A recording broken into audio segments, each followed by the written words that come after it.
There's a treasure hunt of sorts happening at ASU's Hayden Library. Students are searching for clues to the past. Cronkite News reporter Kaly Nasiff takes us into the stacks and shows us what they're looking for in between the pages. ASU's Hayden Library is about to undergo major renovations. It's been open since 1966, but some of the books are much older. I met with an ASU professor who's hoping to find something new in those books before they're moved.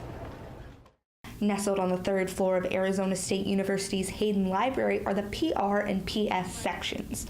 These rows are home to 13,000 out-of-copyright books that are of special interest to ASU English professor Devany Lozer. We have some things in our library that are only here, and that will be useful to future historians, future biographers who might look at these works of literature.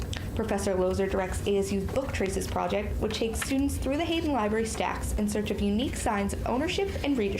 Going to remind people about the old things, or we can find something really funny or kind of interesting. Participants in the ASU Book Traces project go through the stacks of Hayden Library, and when they find a book, they see if they can find an inscription.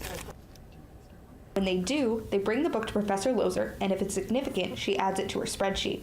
The hope is that the information will be added to the catalog records for those books. As more and more of our tools and resources are available online, we're rethinking kind of how we interact with print.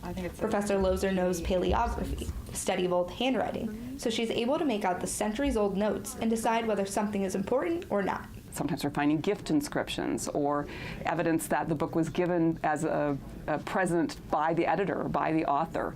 Things that tell us how the book was used, who might have owned it, and things that tell us about history. ASU was established in 1885, so many of the library books from before that were donated. This leads to many of the project's findings. What I tell students after they've volunteered is, you've contributed to history, you've helped history.